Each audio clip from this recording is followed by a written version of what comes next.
अयोध्या को भगवान श्री राम के पूर्वज सूर्य के पुत्र विवस्वान के पुत्र वैवस्वत मनु ने बसाया था। इसी नगरी पर सूर्यवंशी राजाओं का शासन महाभारत काल तक रहा।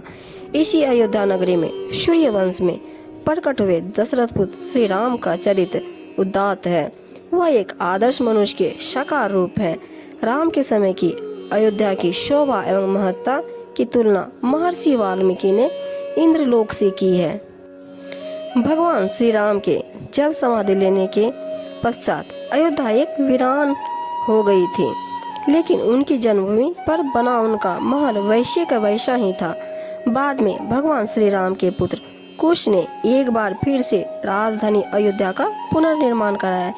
इसके बाद सूर्यवंश की अगली 44 पीढ़ियों ने इस पर आखिरी राजा महाराजा बृहद्वल तक शासन किया।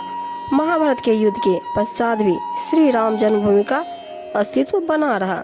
ईसा के लगभग 100 वर्ष पहले उज्जैन के चक्रवर्ती सम्राट महाराजा विक्रमादित्य द्वितीय ने संतों के निर्देश से यहाँ एक भव्य मंदिर के साथ ही सरोवरों, महल और कुएं आदि बनवाए। कहते हैं कि उन्होंने श्री राम जन्मभूमि पर काले रंग की कसौटी के पत्थर वाला 84 स्तंभों पर विशाल मंदिर का निर्माण करवाया था, जिसकी भव्यता देखते ही बनती है। इसके बाद शुंग वंश के प्रथम शासक पुष्यमित्र शुंग ने भी राम मंदिर का जीर्णोद्धार कराया। गुप्त वंशीय चंद्रगुप्त द्वितीय के समय में भी अयोध्या गुप्त साम्राज्य की राजधानी थी। गुप्तकालीन महाकवि कालिदास ने भी रघुवंशम में अयोध्या का कई बार उल्लेख किया है। इसके बाद 5वीं शताब्दी ईसा पूर्व में अयोध्या का नाम साकेत हुआ, जो कि प्रमुख बौद्ध केंद्र के रूप में विकसित हुई।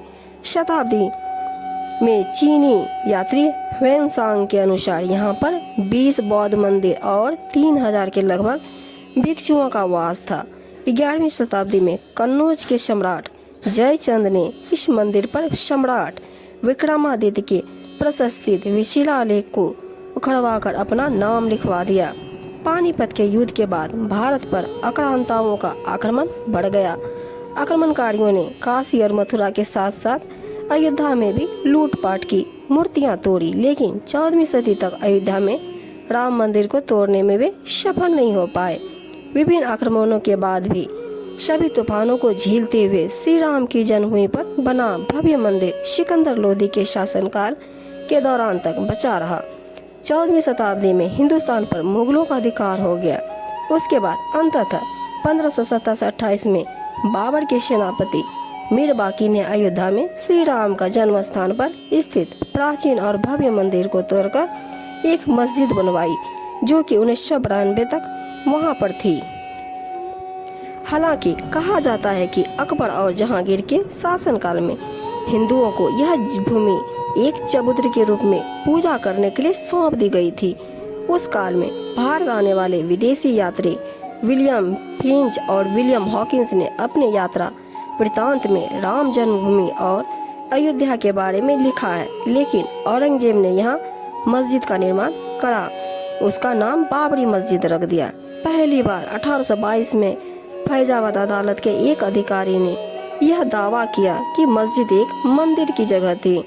उसके बाद निर्मोही अखाड़ा संप्रदाय ने 19वीं शताब्दी के अंत में इस स्थल पर दावा करके समय इस कथन का हवाला भी दिया, जिसके कारण 1855 में इस स्थल पर धार्मिक हिंसा की पहली घटना दर्ज की गई।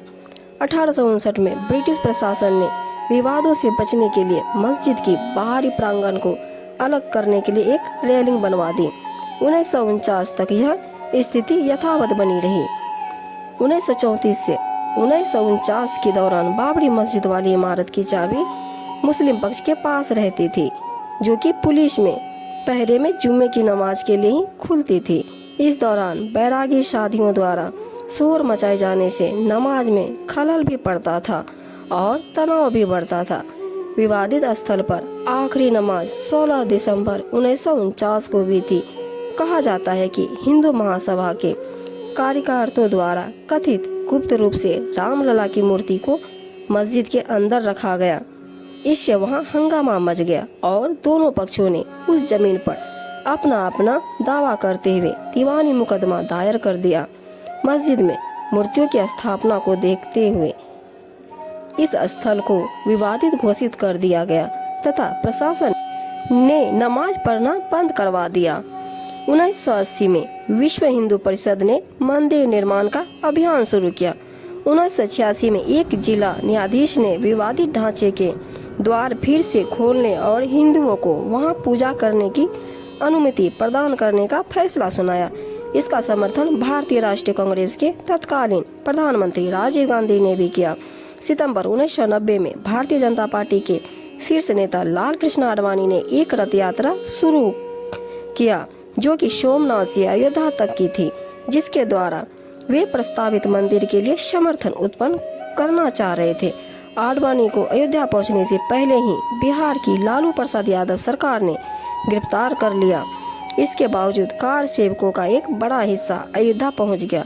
उत्तर प्रदेश में मुलायम सिंह यादव की सरकार ने 30 अक्टूबर 1990 को अयोध्या में कार सेवकों पर गोली चलाने के आदेश दिए, जहां भारतीय जनता पार्टी के आह्वान पर देश भर से लाखों कार सेवक अयोध्या पहुंच गए।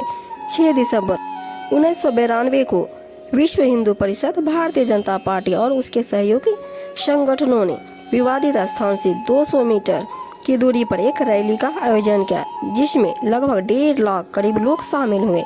रैली में भीड़ हिंसक हो गई और सुरक्षा बलों पर हावी हो गई। उसने आगे बढ़कर विवादित ढांचे को गिरा दिया। इस विध्वंस के परिणाम स्वरूप पूरे भारत में हिंदू मुस्लिम सांप्रदायिक दंगे हुए, जिसमें काफी लोग मारे गए।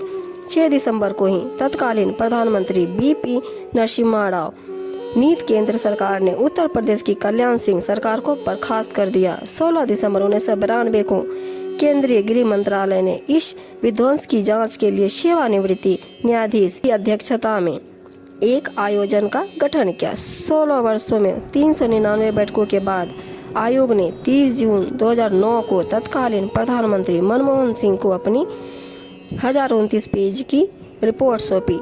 अप्रैल 2017 में एक विशेष सीबीआई अदालत ने लाल कृष्ण आडवाणी, डॉक्टर मुरली मनोहर जोशी, उमा भारती, विनय कटिहार और अन्य कई लोगों के खिलाफ आपराधिक साजिश के आरोप तय किए।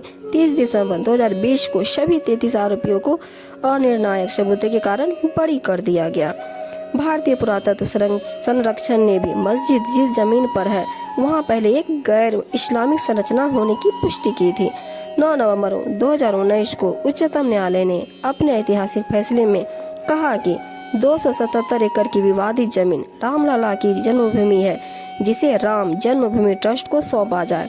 एक अलग 5 एकड़ की जमीन उत्तर प्रदेश सुन्नी सेंटर वक्फ बोर्ड को दी जाए, जहां पर एक मस्जिद का निर्माण करवा सके। इसके बाद ही रामलला के भव्य मंदिर का निर्माण का रास्ता साफ हो सका।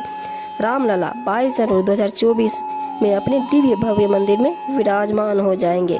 मंदिर में साल 1989 में 2,75,000 गाँवों में पूजन अर्चन करने के बाद राम नाम की शिला पर अयोध्या लाई गई थी।